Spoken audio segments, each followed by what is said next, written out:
Hello and welcome back to my YouTube channel. So as you might have already guessed कि आज हम video बनाने वाले हैं। इस वीडियो पे हम बात करने वाले हैं the books that are required for the international physics olympiad. So आज हम इस टॉपिक पे बात करेंगे। आप में से एक ने मुझसे रिक्वेस्ट किया था that I should make a video on the books that are required for the international physics olympiad. So इसलिए हम इस टॉपिक पे आज बात करने वाले हैं। But before we start with this topic, मैं आपको फिर से एक बात रिपीट कर देना चाहता हूँ कि ऐसा नहीं है कि हम क्लास 12th की वीडियोस को नहीं डालेंगे। क्लास 12th जो है आपकी फिजिक्स की for the NEET 2025 will be starting from first of December से हम क्या करेंगे, वीडियोस को अपलोड करना शुरू कर देंगे। I have given you this much time कि आप अपने बैकलॉग को पूरा कर रहे हैं और उसके बाद आप जब हम क्लास 12th को शुरू करें तो हम अच्छे से शुरू कर पाए, विद पॉजिटिव एनर्जी हम उसको शुरू कर पाए। ठीक है, so again I am repeating myself, class 12th physics is gonna start from 1st of December. So stay tuned. चलिए अब टॉपिक पे वापस आते हैं, that is the books that are required for the international physics olympiad. So अगर आपने international physics olympiad की तैयारी करना शुरू किया है, दैट मीन्स आपको इसके बेसिक प्रोसेसेस पता है कि किस तरह से आप सिलेक्शन होता है। एनएसईपी से जाते हो आप, फिर इंडियन फिजिक्स ओलंपियाड देते हैं, फिर होमी भाभा सेंटर पे जाते हो and finally you reach for the international physics olympiad. So video ज़्यादा लंबा ना हो जाए इसलिए हम उस डिटेल्स में नहीं जा रहे हैं। ठीक है, हम डायरेक्टली जंप करेंगे कि what is required for the international physics olympiad, आप उसकी तैयारी किस तरह से कर सकते हो। ठीक है, so let's just come back to the topic. ठीक है, देखिए जब भी आप इंटरनेशनल फिजिक्स ओलंपियाड की तैयारी करने की बात कर रहे हैं, जब भी आप आईपीएचओ की तैयारी की बात करेंगे, इंटरनेशनल फिजिक्स ओलंपियाड की तैयारी की बात करेंगे, the first and foremost thing which I personally believe, मुझे नहीं पता लाइक और लोग क्या बोलते हैं, but I personally believe when you go for the international physics olympiad there is some basic requirement जो आपको आनी चाहिए and that is the mathematics. आपकी मैथमेटिक्स बहुत स्ट्रांग होनी चाहिए। If you are preparing for JEE advance, if you are preparing for JEE, तब तो दिक्कत नहीं है। If you from the non medical background, I hope कि आपका कैलकुलस बहुत स्ट्रांग होगा। So before going to the IPhO, make sure आप अपने कैलकुलस पे बहुत ज़्यादा काम करें। आपके कैलकुलेशंस, आपको फॉर्मूला किस तरह से, आपको रूल्स एंड रेगुलेशंस को फॉलो किया जाता है किस तरह से, खासकर आपकी integration, differentiation and all those things जो है आपकी बहुत ज़बरदस्त होनी चाहिए। You must be having a great command on calculus. आपका कैलकुलस बहुत स्ट्रांग होना चाहिए। ठीक है, जिस टाइम पे आपका कैलकुलस शुरू हो जाएगा before starting with the international physics olympiad, अगर आप मेडिकल स्ट्रीम से हैं, अगर आप तो तब तो बात डिफरेंट हो जाती है। अगर नॉन मेडिकल स्ट्रीम से तो बात बिल्कुल टोटली डिफरेंट हो जाती है। But even before, even so कि अगर आप नॉन मेडिकल फील्ड से भी हैं, आई विल स्ट्रांगली इंसिस्ट कि आप अपनी तैयारी शुरू करने से पहले कुछ टाइम, एटलीस्ट अ वीक और टू जो है, कैलकुलस को स्ट्रांग किया। आप जितने ज़्यादा कैलकुलस के क्वेश्चंस हो सके उनको सॉल्व कीजिए एंड मेक श्योर कि आप उस पर कमांड बहुत स्ट्रांग हो जाए। आपको बुक्स को छानना ना पड़े कि आपको ये फॉर्मूला था तो मुझे कैसे लगाना है, कि मुझे चीज़ कैसे करनी है। सो मेक श्योर कि आपका कैलकुलस बहुत बहुत बहुत ज़्यादा स्ट्रांग हो जाए। ठीक है, द मोमेंट यू रियलाइज कि आपका कैलकुलस स्ट्रांग हो चुका है and you are able to solve the questions, ठीक है, आपको क्या करना है, आपको सबसे पहले आपको एक चीज़ का ध्यान रखना है कि इंटरनेशनल फिजिक्स ओलंपियाड की तैयारी के लिए आपको जेई एडवांस की तैयारी तो वो करनी ही पड़ेगी। That's a must, because without JEE advance की तैयारी किए यू कैन नॉट एक्सपेक्ट कि आप इंटरनेशनल फिजिक्स ओलंपियाड पे तक पहुंच पाएंगे। आप first and second step he clear नहीं कर पाएंगे अगर आपकी जेई एडवांस की तैयारी नहीं है तो। सो before going for international physics olympiad, see this is your first step. The first step is आपको कैलकुलस अपना बहुत स्ट्रांग करना है, आपको अपना मैथमेटिक्स जो है बहुत ज्यादा स्ट्रांग करना है। Point number 1 is this one. Second thing जो आपको इसके लिए करना है, that you should prepare for JEE advanced. ठीक है, जेई एडवांस के लिए जब आप प्रिपेयर करते हैं, देन आप ये मान के चलिए अगर आपकी जेई की तैयारी बहुत अच्छी है, you will be able to qualify the part 1 and part 2 of this test. जो सिलेक्शन प्रोसीजर है उसका जो पार्ट 1 एंड पार्ट 2 है, अगर आप जेई एडवांस के दम पे ही आप कर सकते हो। ठीक है, जेई एडवांस के लिए आई होप आपने कोई ना कोई कोचिंग सेंटर ज्वाइन किया होगा। इफ अगर ज्वाइन किया है तो बहुत अच्छी बात है। अगर नहीं ज्वाइन किया है देन आई विल सजेस्ट कि आप लाइक एक बार तो आपको कोई कहीं ना कहीं से गाइडेंस तो चाहिए ही चाहिए जेई एडवांस के लिए, क्योंकि उसकी तैयारी थोड़ी डिफरेंट होती है। ठीक है, तो उसकी तैयारी भी आपको करनी पड़ेगी अगर आपको इंटरनेशनल फिजिक्स ओलंपियाड में जाना है। ठीक है, अगर आपकी तैयारी स्ट्रांग है जेई एडवांस के लिए, देन मैं आपको लिख के दे रहा हूँ, आप जो स्टेप 1 एंड स्टेप 2 है वो आप आराम से क्वालिफाई कर लेंगे। ठीक है, अब जेई एडवांस की तैयारी के साथ साथ ना, because when you start preparing for JEE advance, आपकी जो बेसिक रिक्वायरमेंट्स होती हैं, जैसे कि आप किसी कोचिंग सेंटर में पढ़ रहे हैं तो वहाँ के जो आपके नोट्स होंगे, नोट्स लाइक क्वेश्चंस टाइप में जो भी होंगे, आप उनको तो सॉल्व करेंगे। ठीक है, साथ में मेक श्योर आप क्या करें, पीवाईक्यूज को सॉल्व करें। जितना पुराना क्वेश्चन होगा उतना अच्छा होगा, उतना ही आपकी तैयारी अच्छी रहेगी। ठीक है, जैसे ही आप पीवाईक्यूज को सॉल्व कर लेंगे, आप नोट्स एंड क्वेश्चंस को सॉल्व कर लेंगे। ठीक है, जब आप क्या करेंगे, आईआईटी एडवांस के भी आपको क्वेश्चन जब आप सॉल्व कर लेंगे, आफ्टर दैट, ठीक है, इसमें आपको एक चीज और हेल्प करेगी, दैट इज एचसीएफ वर्मा। कि जो सब बच्चे पढ़ते ही हैं, सिर्फ पढ़ते हैं, ठीक है। अब प्रॉब्लम यहाँ पे ये है ना, आपको एक बात का ध्यान रखना है कि जब भी आप कोई भी बुक फॉलो करें स्टार्टिंग में, आपको उसको कवर टू कवर पढ़ना है। आप उसको सुपरफिशियली नहीं पढ़ सकते। अगर आप एच सी वर्मा में पढ़ रहे हैं तो make sure you read that book from cover to cover. आपको उसकी हर लाइन की ऊपर से आपकी नजर जानी चाहिए, and you will be able to, आपकी थिंकिंग इतनी स्ट्रांग होनी चाहिए, आपकी जो इमेजिनेशन इतनी स्ट्रांग होनी चाहिए कि आप उस चीज को विजुअलाइज कर पाए कि वो आदमी बोलना क्या चाहता है, क्योंकि बुक का ऑथर जो है वो आपसे क्या बात करना चाहता है। You should be having that much of thought process. Okay, आपकी सोच इतनी स्ट्रांग होनी चाहिए, आपका आपका इमेजिनेशन इतना स्ट्रांग होना चाहिए। ओनली देन आप ये सोच सकते हो कि आप उस लेवल पे की तैयारी आपकी उस तरह से चल रही है, ठीक है। तो as I have already mention कि जेई एडवांस की तैयारी के साथ आप स्टेप 1 एंड स्टेप 2 कंप्लीट कर लोगे। तो अगर आप तैयारी अच्छी कर रहे हो तो आपको ये मान के चलिए चल पड़ेगा, ठीक है। इसके अलावा, ठीक है, अगर आप सिर्फ इतना करके जा रहे हो then there is a problem. आप हो सकता है कि इंटरनेशनल फिजिक्स ओलंपियाड में आपको दिक्कत है, you won't make to the final cut, ठीक है। जब फाइनल टीम सेलेक्ट होती है, हो सकता है कि अगर आपकी तैयारी सिर्फ आप इतना ही करके जा रहे हो तो हो सकता है कि आपकी इतनी तैयारी में आपका ना हो, ठीक है। अब देखिए, एक बार क्या हुआ कि आपने इन सब चीजों को बहुत स्ट्रांग कर लिया, मतलब ऐसा हो गया कि भैया अब तो है, ये टॉपिक्स मैंने कर लिए।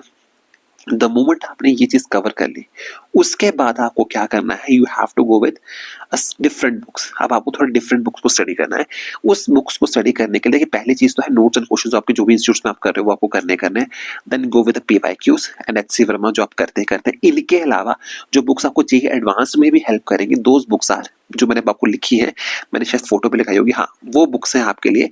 एस ए कोरोटॉफ की बुक, एस एस कोरोटॉफ की बुक, ठीक है। ये बुक बहुत जबरदस्त बुक है, मेक श्योर आप इस बुक को बहुत अच्छे से करें, ठीक है।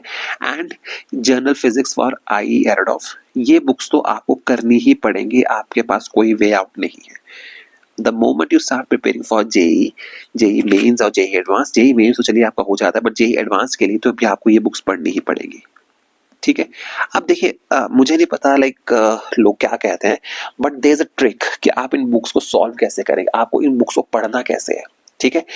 अगर आप जेई एडवांस की तैयारी कर रहे हैं तो इन बुक्स में से आपको सारे क्वेश्चंस नहीं करने होते। ये बात आई होप आपको पता है कि बहुत सारे टॉपिक्स, बहुत सारे क्वेश्चन इस बुक्स में ऐसे होते हैं जो आपके जेई एडवांस के लेवल के नहीं होते, ठीक है। कुछ पे कॉन्सेप्ट जो है ज्यादा लगता है, ठीक है। तो आपको हर क्वेश्चन नहीं करना, but if you are going for international physics olympiad, आपको ये पूरी की पूरी बुक्स जो है अच्छे से करनी पड़ेगी, ठीक है। इसके अलावा एक बुक मैं आपको और सजेस्ट करता हूँ just for the concept building, ठीक है। वो बुक है 3000 प्रॉब्लम्स इन फिजिक्स, ठीक है। ये बुक आपको जेई एडवांस में भी हेल्प करेगी, जेई मेंस में तो एटलीस्ट ये बुक हेल्प करेगी एटलीस्ट आपको एक प्रैक्टिस, आपकी एक ग्रिप बना देगा फिजिक्स के ऊपर कि आपको ये समझ आना शुरू हो जाएगी क्वेश्चंस काम किस तरह से करते हैं, आपको किस तरह से प्रॉब्लम्स को डील करना है। सो ये चीज तो आपको समझनी पड़ेगी कि ये 3 किताबें तो ऐसी हैं कि जो आपको पढ़नी ही पड़ेगी, ठीक है। आफ्टर दैट, यानी कि जब आपने क्या किया, आपको एक बात समझ में आ गया, आपने क्या किया, आपने एरोडॉफ की बुक को कवर कर दिया, ठीक है। आपने 3000 प्रॉब्लम्स इन फिजिक्स कवर कर ली। अब जो 3000 प्रॉब्लम्स इन फिजिक्स है, ये बुक मैंने पर्सनली पढ़ी हुई है। इस बुक में ऐसा नहीं है कि 3000 प्रॉब्लम्स में ऐसा है कि आपको एक ही टॉपिक पे 3000 प्रॉब्लम्स मिली हैं, कंबाइंड 3000 प्रॉब्लम्स है इसमें। लाइक आपके जो 11 12 की बुक्स हैं, वो 11 12 के जो टॉपिक्स हैं उनको सबको कवर किया गया है, ठीक है। दैट इज समथिंग, 3000 प्रॉब्लम्स आपको कवर करनी है। एंड वन मोर बुक जो मैंने आपको बताई थी वो थी क्रोटॉफ की बुक, एस एस क्रोटॉफ की बुक, ठीक है। ये बुक्स ऐसी हैं आपको पढ़नी ही पड़ेंगी। ये बुक्स टाइम टेस्टेड बुक्स हैं, इसके बिना आप एटलीस्ट जेई एडवांस को भी निकालना थोड़ा मुश्किल हो जाता है अगर आपने ये बुक्स नहीं पढ़ी, खासकर आयरोडॉफ एंड एस एस क्रोटॉफ। आप 3000 प्रॉब्लम्स इन लाइक फिजिक्स जो है आप उसको ऑप्शनल मान सकते हैं, आप करना चाहें तो बहुत अच्छी बात है, नहीं करना चाहें तो आप उसको स्किप भी कर सकते हैं, दैट्स अप टू यू, ठीक है। ये होगी बात आपके पास जिनको आपको करना ही करना है। द मोमेंट आपका इतना सिलेबस कवर हो चुका है, द मोमेंट यू रियलाइज कि आपने आई एरोडॉफ कर लिया है, आपने एस एस क्रोटॉफ के क्वेश्चंस को भी आप वाइंड अप कर पा रहे हैं। बट मैं आपको एक चीज और बता दूं, आयरोडॉफ एंड क्रोटॉफ के जो क्वेश्चंस होते हैं वो इतने इजी नहीं होते, आपको लाइक सोचना पड़ता है, टाइम लगता है क्वेश्चन को सॉल्व करने के लिए, ठीक है। ये ऐसा नहीं होगा कि जैसे आप स्कूल का पेपर है कि पेपर का क्वेश्चन देखा एंड आपने शुरू कर दिया, क्वेश्चन सॉल्व हो गया, नहीं, इट टेक्स टाइम। और वो जो क्वेश्चन को सॉल्व करने की वो जो हैबिट है ना, वो तभी डेवलप होती है जब आप क्वेश्चन को सोचो कि यार ये क्वेश्चन हुआ तो हुआ कैसा। और मैं आपको एक चीज और सजेस्ट करता हूँ, ठीक है। जब भी आप इंटरनेशनल फिजिक्स ओलंपियाड के, देखिए एडवांस के लिए तो चलो बात अलग है, एडवांस के लिए तो आप ऑब्जेक्टिव पेपर की तरह तैयारी करते हो, but the moment you start preparing for international physics olympiad, try and solve every question, ठीक है, और उसको कंप्लीट डिटेल में सॉल्व कीजिए। You should be in habit to solve an objective question in a subjective way. क्या आप लिखें कि क्या चीज है, कैसे आया, क्या किया, वो चीजें आपको पता होनी चाहिए, ठीक है। आयरोडॉफ एंड क्रॉटॉफ कवर हो गया। इनके अलावा देखिए, अब आपने जब इतना सिलेबस कवर कर लिया, जेई एडवांस कर लिया, आपने आयरोडॉफ कर लिया, आपने एसएस क्रॉटॉफ कर ली, जब आपका ये सब कवर हो जाए, इसके बाद आपको जाना है विद आपके जितने भी पीवाईक्यूज है, किसके, एनएसईपी के, आपके जो इंडियन फिजिक्स ओलंपियाड है, and then go with international physics olympiad, इनके पीवाईक्यूज को आप कवर करेंगे। अब आप जब इनको कवर करेंगे तो यू विल रियलाइज कि ऐसा है कि कुछ टॉपिक से क्वेश्चंस आप इजीली कर पा रहे हो, कुछ टॉपिक से क्वेश्चंस आप नहीं कर पा रहे हो। अब जिन क्वेश्चंस को आप नहीं कर पा रहे हो उनको कैसे कवर करना है, वहां पे एंट्री होती है आपकी डिफरेंट बुक्स की। सी, अब मैं आपको एक बात बताता हूँ, देखिए, these are the books जो आपको फॉलो करनी ही करनी है, and let me tell you one thing, some of these books are just brilliant। उनके लिखने का तरीका इतना जबरदस्त है, आपको इन बुक्स को पढ़ने में ही मजा आ जाएगा।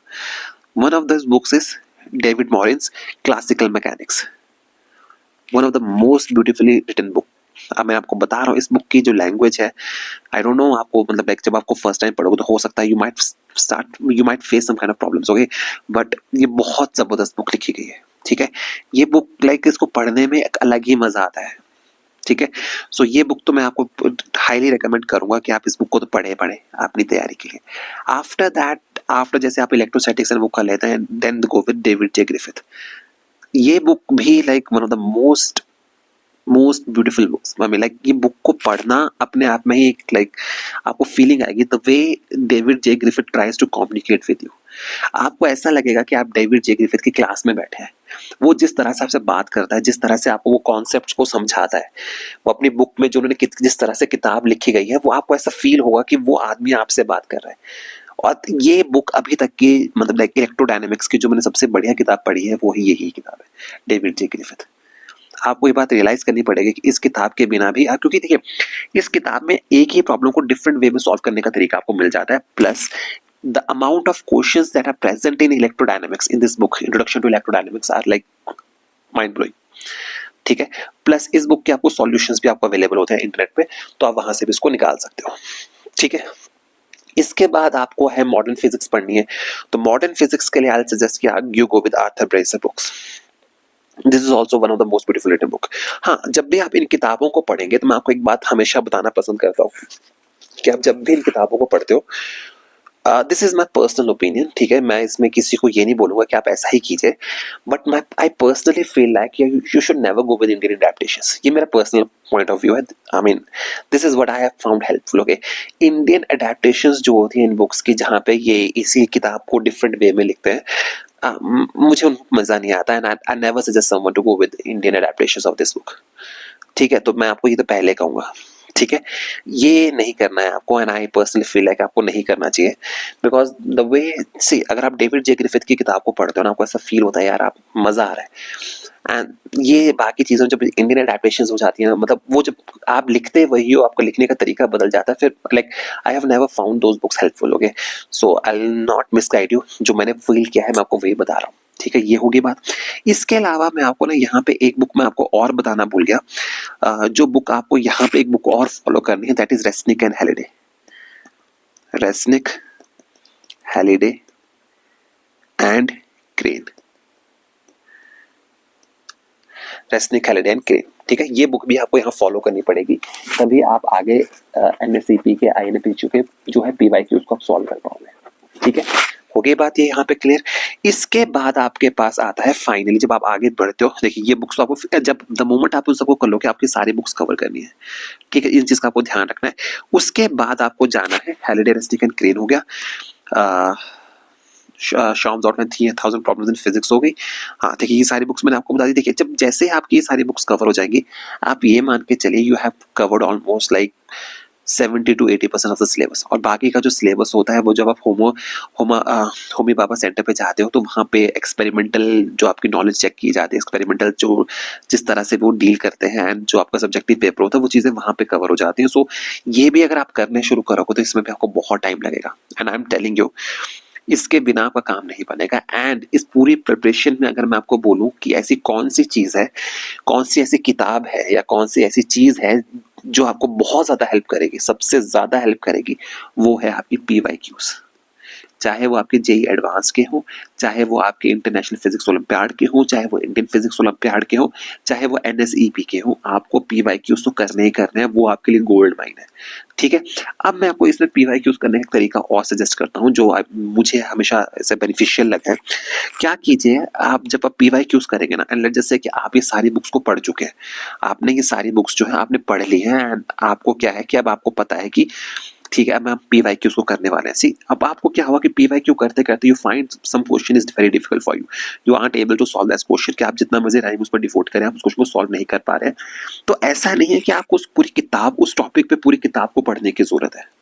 ठीक है, जैसे आप लाइक थर्मोडायनेमिक्स पे जाएंगे, थर्मोडायनेमिक्स की मुझे बुक का नाम नहीं आ रहा था ढंग से याद, सो मैं उसको मेंशन नहीं कर पाया। जैसे मुझे याद आएगा मैं उसको अलग वीडियो में डाल दूंगा। ठीक है, सो लेट जैसे आप यहाँ पे आते हैं, जैसे आप कोई टॉपिक कवर करें, लेट जैसे आप मॉडर्न फिजिक्स को टॉपिक कवर कर रहे हैं, यू फाइंडिंग समथिंग डिफिकल्ट, कि आपको टॉपिक समझ नहीं आ रहा या आपको उस टॉपिक का कुछ फॉर्मूला चीज नहीं आ रहा, तो मेक श्योर कि आप उसमें क्या है, उस PYQ पे क्या करें, ऐसा ना करें कि उस एक PYQ के लिए आप पूरा का पूरा चैप्टर वापस पढ़ें या कुछ करें, बिकॉज देयर समटाइम्स कि आपको चैप्टर आता है, आपको कुछ टॉपिक भूला हुआ है। तो जैसे आपको मान लीजिए कोई क्वेश्चन आप कर रहे हैं, आपको इलेक्ट्रोस्टैटिक्स का कोई क्वेश्चन नहीं आ रहा है, so just simply go to the prescribed books, आप वहां पे जाइए और उस टॉपिक को पढ़िए। उसमें क्या होता है, आपका वो टॉपिक भी तैयार होता है, आपको PYQ भी सॉल्व होता है, आपका टाइम भी कम वेस्ट होता है। ठीक है, this is my suggestion, this is a suggestion from my side. वो बाकी आपकी है कि आपको उसको किस तरह से फॉलो करते हो, बिकॉज जैसा आपको फील हो, ठीक है, वो चीज़ कैसे किसी का पढ़ने का तरीका थोड़ा डिफरेंट होता है। ठीक है, बट ये बुक आपके लिए इंपॉर्टेंट है, क्रोटॉफ आपके लिए इंपॉर्टेंट है, रेस्निक एंड हेलिडे आपके लिए इंपॉर्टेंट है, एंड फाइनली इन सब में भी आपको एक चीज और कवर करनी है, that is paths finder for Olympics olympiad. इसमें जो अमाउंट ऑफ क्वेश्चंस आपको गिवन है, किस तरह से उसको सॉल्व करना है, कैसे करना है। इसके अलावा एक बुक और आती है, शायद सुपरनोवा करके एक बुक आती है, वो PW ने रिलीज की थी, आप वो बुक भी ले सकते हैं, बट मैंने ये बुक पढ़ी हुई है, तो that's what I am thinking कि आप ये कर लीजिए। सुपरनोवा के बारे में मुझे नहीं पता, बट मैंने मार्केट में देखा कि लाइक वो बुक आई हुई है, सो मैं बाकी उसको सजेस्ट नहीं करूंगा, but this is the kind of the book which I feel like that you should go with this book. इसके अलावा I don't know, but these are some of the books जो मुझे लगता है कि आपको फॉलो करनी चाहिए for your international physics olympiad. ठीक है, and again let me repeat myself, the one of the most important thing जो आपको उसकी प्रिपरेशन में हेल्प करेगी, वो सिर्फ एक ही चीज है, that is your PYQs। PYQs को सामने रखिए और करना शुरू कीजिए। ठीक है, एंड आई होप आपको ये वीडियो पसंद आया होगा, because this is very subject specific video, कोई बहुत कम बच्चे इसकी तैयारी करेंगे, उनके लिए ही था। ठीक है, तो ये चीज आप वहां से कर सकते हो। हाँ, एक चीज मैं आपको और बता देता हूँ, जस्ट इन केस कि आपको डेविड मॉरिन की किताब पसंद नहीं आई, यू फील लाइक कि आपको डेविड मॉरिन पसंद नहीं आई, एक बुक और आती है, क्लेशनर एंड क्रेपनिकॉफ की बुक आती है, आप वो बुक भी पढ़ सकते हैं, वो बुक भी बहुत अच्छी बुक है, but I personally feel like कि आपको ये डेविड मॉरिन पसंद आएगी। This is one of the most wonderful book. ठीक है, and the amount of the knowledge which you will gain from David G Griffith, that is unimaginable, आपको ये बात मैं पहले बता दूं। ठीक है, और ये बहुत अच्छी बुक है, इसके अलावा आपको इलेक्ट्रोडायनेमिक्स में कोई और किताब पढ़ने की जरूरत नहीं पड़ेगी। ठीक है, सो इसी चीज के साथ मैं आज का वीडियो खत्म करता हूँ। Just in case you find any doubts हैं आपके मन में या कुछ और भी आप पूछना चाहें, so you can write then on the comment section, मैं आपके डाउट्स को वहां पे क्लियर कर दूंगा। इसी के साथ आज का वीडियो खत्म करते हैं। Let me repeat myself once again, ऐसा नहीं है क्लास 12 शुरू नहीं होगी, class 12 is gonna start from the 1st of December, तो आप तब तक अपना PY पुराना बैकलॉग्स को कवर कर लीजिए, फ्रॉम द 1st ऑफ दिसंबर हम उसको स्टार्ट कर देंगे। Okay, till then goodbye, take care and best of luck. Thank you so much. Bye bye.